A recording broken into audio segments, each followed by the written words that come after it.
Hey, what's up everyone, and welcome to today's video. This episode will guide you through the issues of the Uncanny X-Men published by Marvel Comics in 1984. Issue 181. Issue 181. In the previous issue we saw how the heroes were shocked to see that Galactus had summoned his homeworld spaceship.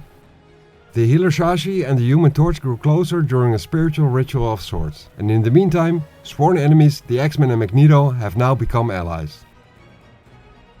Volcana and the Molecule Man showed the Absorbing Man and the Wrecking Crew not to mess with them any longer, after which the villains got told by Dr. Doom what Galactus had been doing. The Enchantress tried to seduce Dr. Doom into teaming up and try and leave this planet, but Doom refused and told her to leave. At the same time Mr. Fantastic approached Galactus and tried to gain his attention, Professor Xavier and Magneto tried to mentally probe Galactus. But when Galactus became aware of that, he felt attacked and lashed out at them in a huge way, destroying a big part of Magneto's stronghold and hurting Reed, who he had been ignoring up till then. Next, Galactus sent forth a destructive robot which took care of most of the heroes. Only barely surviving the robot, they then got jumped by the villains who launched another attack on the exhausted heroes. This distraction at Galactus' feet is just what Dr. Doom needed to proceed with his plans. As the villains were approaching the heroes to deal the final blow, the heroes got rescued just in time by the X-Men. By using the maximum capacity of their powers, they were able to stop the villains from killing Captain America's team of heroes. Galactus got distracted, and Dr. Doom used this window of opportunity to gain entry to Galactus' homeworld. The villains, realizing they had been beaten, quickly escaped. The X-Men Colossus had been badly injured during the fight, and Professor X ordered his X-Men to leave him behind and return to Magneto's base instantly, which they then did, albeit reluctantly. The alien healer Shashi was able to start with healing Colossus' injuries. Mr. Fantastic tells Captain America that he assumes Galactus is planning on devouring the planet. Not only winning the war game the enigmatic Beyonder had set up, but that he is planning something bigger than that. And meanwhile, aboard Galactus' homeworld ship, Dr. Doom is not only amazed and overcome by all the wondrous technologies he's seeing in this construct that he's walking around in, but he plans on mastering it and use it to overcome Galactus himself, and after that, the Beyonder as well. But then, something grabs Dr. Doom's attention. And we now continue this story with Secret Wars issue number 6.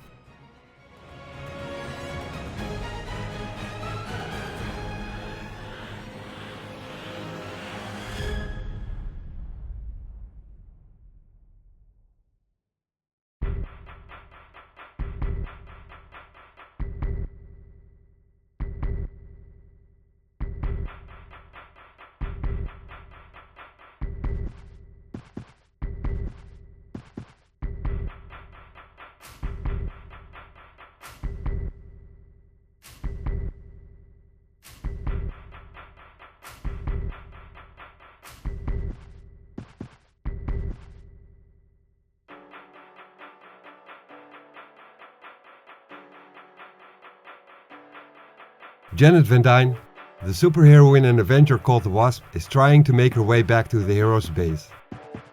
She only recently escaped from Magneto's lair after having been kidnapped by him. It seemed like she and Magneto had come to a mutual understanding of sorts, but after the arrival of the X-Men at Magneto's base, it was time for Janet to show her true colors and to make clear that she still thinks Magneto is a criminal and a horrible person in general. And she now intends to tell Captain America and the rest of the heroes how the X-Men have betrayed them and have teamed up with one of the worst villains in the history of the world. But the vehicle which she took from Magneto's base proves to be harder to get under control than she had initially hoped. As she keeps bumping on the terrain over and over, she wonders why she isn't being chased down by Magneto and the X-Men. After all, she does know about their plans. Until she finally crashes into a huge chunk of rock. Seemingly more worried with breaking her nail instead of the predicament she's in, she accidentally activates some kind of holographic device aboard the ship, which shows her a map of her surroundings. Next to what appears to be her own location, some kind of dome seems to be flashing on the map, and she figures that she had best go check it out.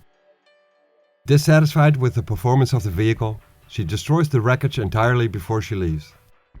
As she's flying across this part of the makeshift planet, she is amazed at how abruptly the terrain changes. Even though she has seen the Beyonder create this planet out of parts of many different other planets, she still can't believe it. After hours of continuous flying around and getting attacked by the native creatures and fighting them off, she finally arrives at the dome she saw flashing on the map aboard the ship. As she lands on the ground and reverts back to her human size, she hopes she will be able to get some rest here, since she is tired from all the flying and firing her bioelectric stings. She sits herself down and tries to get accustomed to the silence. But then she hears a sound. Some kind of thing comes flying in her direction and crashes in the water right next to her, and as she jumps down from the rock she was sitting on and lands in the water as well, she finds out that she is now face to face with the supervillain known as the Lizard, who whips his tail to break something off from their surroundings, and it comes falling down in Janet's direction.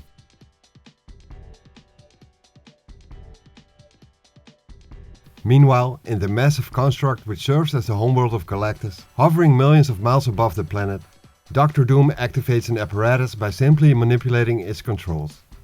It apparently senses the intent of its user and accomplishes whatever is desired. In the case of Dr. Doom, the apparatus has already gathered up the strange vibration energies which his armor's built-in sensors detected, and it reconstitutes the energy, revealing its true nature. It turns out to be the villain known as Claw, the self-styled master of sound. Surprised at this being the case, Dr. Doom approaches Claw and tries to communicate with him, asking him what he's doing here. But all Claw seems to be doing is shaking erratically and echo some of Doom's words. Doom now realizes that all he's been able to do is recreate a raving lunatic. Claw starts to compose himself, understanding that he is now alive again. He had been killed by the mutant Dazzler. Or rather, since Claw is a being composed of solidified sound, and Dazzler's mutant ability is to absorb sound and transform it into light, she defeated him when he attacked her. At first, she absorbed all the sonic attacks he was throwing at her, but eventually she absorbed him entirely. He was housed inside of her for a while, until Galactus came for Dazzler and brought her aboard his ship, needing her for an errand. Eventually, Dazzler unleashed all her power on Galactus, in an effort to finally be returned home to planet Earth, and in this exchange, she released the energy which was Claw. And now, Dr. Doom has reconstituted Claw back to his physical form, but he has no use for Claw whatsoever, and tells him to be gone. When Claw asks Dr. Doom what he's looking for, Doom tells him he's looking for knowledge, power, and opportunity, to find a way to conquer Galactus and the Beyonder. When Claw tries to warn Dr. Doom, Doom tells him that he's fully aware of the danger he is in. Using some form of display, Doom and Claw watch what's unfolding on the planet below. Doom observes all the factions and figures he will have to find a way to stall Galactus' preparations to devour this planet. Doom has to find a way to prevent Galactus from feeding on the planet's energies. He is going to have to instruct his group of villains, and he plans on using Claw as his messenger. With the risk of Galactus finding out, Dr. Doom teleports Claw to the planet below, having told him exactly what to do. But Claw is still echoing words like some kind of lunatic. Claw appears again a split second later, amidst the villains, telling them that he brings a message from Dr. Doom, that he is bringing them orders. But first, before he reveals those orders, he utters some code words, aimed specifically at Ultron. When Claw is about to give the orders, Titania tells him that she is not taking any orders from a raving idiot just because he claims Dr. Doom sent him. As a matter of fact, she plans on ripping him in half. But Ultron immediately stops her, telling her he is enforcing Dr. Doom's will and that Claw's orders are genuinely coming from Doom himself, and they will be obeyed. Titania says that she does not care, but Volcano reminds her how Ultron killed Kang in the service of Dr. Doom before, so they better just do what he says, and tells Claw to start talking.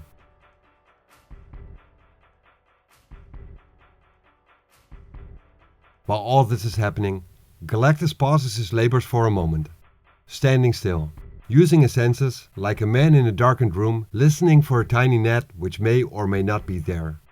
And then he turns around and just stares at his homeworld spaceship. Meanwhile, hundreds of miles away, Janet realizes that the Lizard could have hurt her if he had wanted to, and comes to the conclusion that he was probably just posturing. She tells him to come over to her and that she won't hurt him, and figures that he is probably just as scared of her as she is of him. The lizard tells her that this swamp is his. And Janet soon finds out that the lizard is hurt. His arm is all bloody and badly bruised. She figures this happened during their first battle when they just arrived here, and she tries to help him out. She then convinces him to follow her to some solid ground where they can clean his wounds. Over at Magneto's fortress, the X-Men and Magneto are trying to clean up the mess Galactus caused with his psychic strike. A strike Magneto was mostly able to shield everyone from, as he gladly points out. But Cyclops reminds Magneto that his rash behavior was the whole reason Galactus lashed out in the first place. Xavier tells Cyclops that there's no need for bickering and that they should put this incident and their past differences behind them altogether. For now at least they will be allies, and the lack of trust in battle could easily bring disaster. He then excuses himself to tend to other matters. He sits himself down as he is quite tired from using his legs to walk around all day, as opposed to using his wheelchair, to which he had been confined for years up until quite recently. But considering the circumstances, it's only better he left his wheelchair behind, because there cannot be any doubts regarding his ability to lead the X-Men into battle. A new role to him, but he believes it to be essential, right here and right now. As he is physically resting, he figures he might as well take a look around the planet telepathically. His mind wanders off to Doombase and picks up fragments of information through others' eyes and ears and sees images nestled inside the villains' minds who are all listening to the words of Dr. Doom's messenger Claw. But the Enchantress senses Xavier's probing and tells him that to her, and as guardian goddess and mighty sorceress, his probing is clumsy and his powers are a joke, and she instantly magically seals off all their minds from Xavier's telepathy. But Xavier might just have learned enough already. He then orders Cyclops, along with Rogue and Wolverine, to head to the volcanic plains on the other side of this planet, to observe Doom's task force, which he has sent there as well, to find out what their purpose is, and to stop them if he deems it necessary. Like the soldier he is, Cyclops immediately follows Xavier's orders. Storm is unpleasantly surprised by this, and as Cyclops, Wolverine and Rogue rush out, she makes her way to where Xavier is sitting. She has had quite enough of this, and confronts Xavier directly with all of her dissatisfaction for his behavior. She tells him that she is the leader of the X-Men, not him nor Cyclops. And she's getting so angry that her elemental controlling powers are disrupting the planet's weather patterns for miles around. So much so that this will probably make it difficult for Cyclops' aircraft to take off. Storm doesn't care, and she says that he will wait then. She did not order them to take off. She and Xavier then have a heated discussion on what both of their roles exactly are now. And despite Storm's compliments and threats to leave and go her own way, Xavier still finds it necessary to pull rank and tell her that he will not tolerate insubordination, mutiny or desertion, and he is willing to go to extreme lengths to make sure of this. Storm then walks off, but not before reminding Xavier that the stakes are incredibly high here, and that the odds are heavily stacked against them. But yet Xavier seems clearly willing to beat his own troops into submission, only to ensure to have the honor of leading them right into a catastrophe. One of Storm's teammates, the Russian mutant called Colossus, is lying in a temporary shelter recovering from his near-fatal wounds inflicted on him by Dr. Doom's soldiers. Captain America took him in and brought him to the tiny village they now use as their base.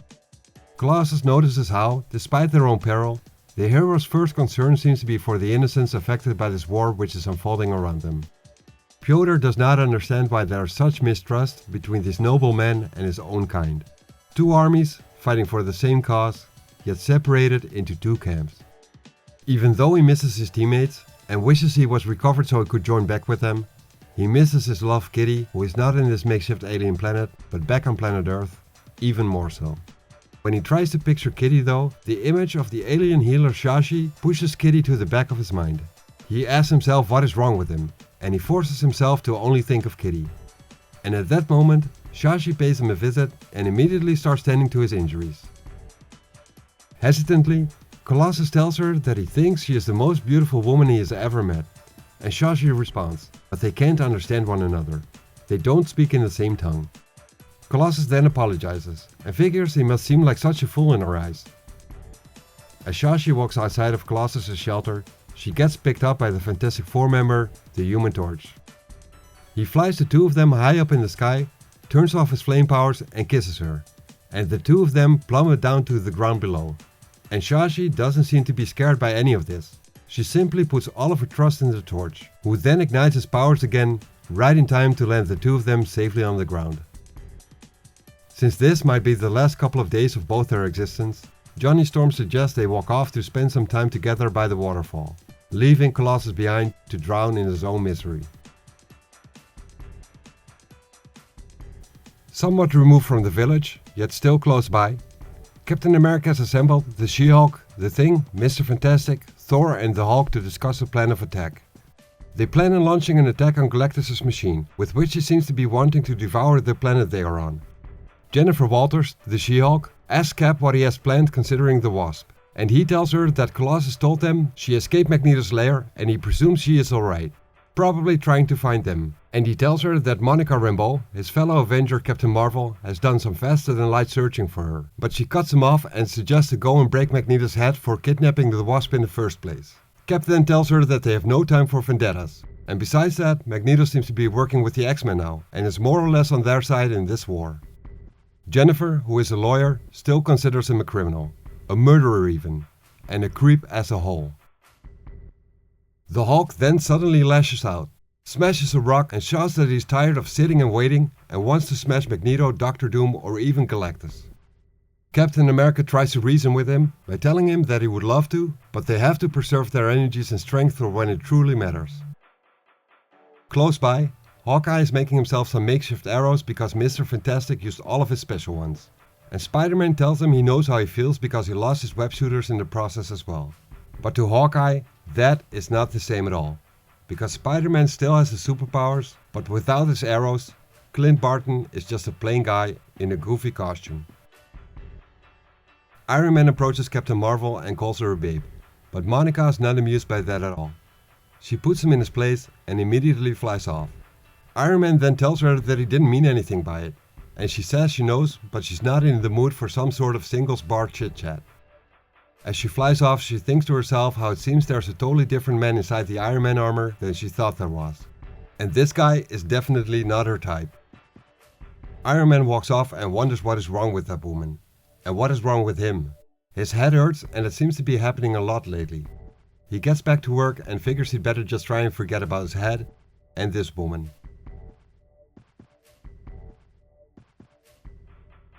Half a world away, a contingent of the villains arrives at the location they were sent to by Doctor Doom. As the Absorbing Man, Titania, Dr. Octopus and the Molecule Man are stepping out of the aircraft they came here in, they see another aircraft is approaching. They are surprised to see that only 3 of the X-Men are stepping out, and both sides conclude that the X-Men are pretty much outnumbered. Rogue asks Cyclops if it's not better to just observe instead of attack them, and he tells her that this operation must have been vital to Doctor Doom, so they will have to prevent the villains from whatever it is they plan on doing. Wolverine just simply wants to attack them already, and so he does, much to Cyclops' chagrin. Dr. Octopus tells Owen to stay back because he must not be endangered, and the 3 of them will take care of these 3 X-Men. Titania starts off and picks up a boulder and throws it straight at Wolverine and takes him out. While the Absorbing Man and Titania are flirting with one another during the fight, Cyclops tells Rogue to follow his lead.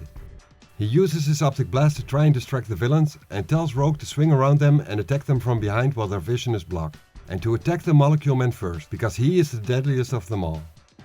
As a matter of fact, Owen has already used his powers to create a shield to protect them from Cyclops' blast, and all the while this is happening, the newest member of the X-Men, Rogue, is having doubts on what her role here should be.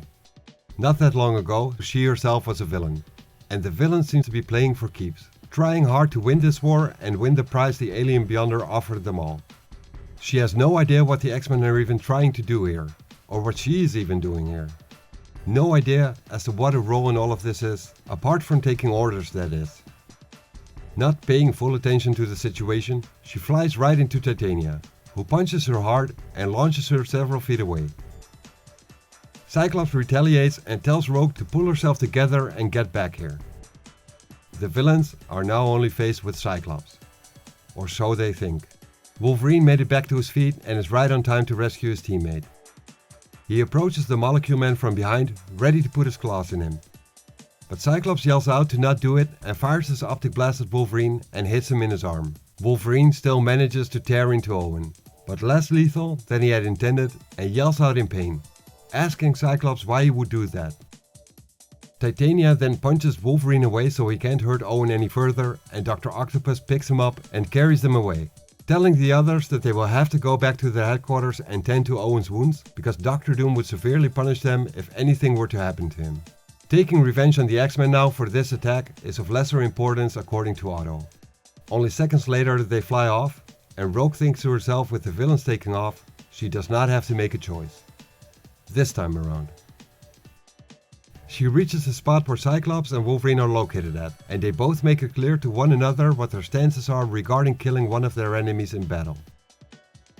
They scout the area now that the villains have left, and wonder what they came to do here and why these four specifically. Cyclops is pretty sure that the others were only here acting as bodyguards for the Molecule Man. He figures Owen was sent here to tear open these volcanoes, but he's not sure why. He then tells Rogue and Wolverine to stand back as he's about to blast his I-beam straight at the volcano. Rogue asks him what he's doing, and Wolverine tells her to shut up and simply run, because it will be getting hot here in a second. The volcano erupts immediately to Cyclops' surprise, indicating that this area was a lot less stable than he initially thought. They quickly make their way back to the aircraft they came here in and take off as well. And they now see that Cyclops started a chain reaction and this whole plane is exploding. And Cyclops just hopes that he did the right thing.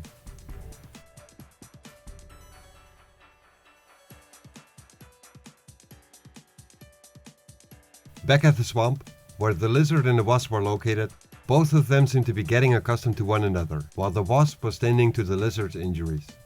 But all of a sudden she gets hit by some kind of laser beam. And this beam was being shot by the Wrecker, who along with the wrecking crew had been looking for the Lizard in some type of vehicle. Claw had told them to bring the Lizard in, back to Doombase, as per Dr. Doom's orders. The Lizard though is not willing to come along and goes berserk, because they seem to have killed the Wasp. He hits Bulldozer and slams him right into Thunderball. They ask for the Wrecker to do something and he tells them to relax, because this vehicle has some kind of stasis ray. And Dr. Octopus showed him how to use it, along with how to drive the vehicle itself. He fires the stasis ray at the Lizard and then scoops him up from the swamp. Him, along with the Wasp's seemingly lifeless body. All they came here for was retrieving the Lizard, so they will pull her body out and dump it on the way back to Doombase.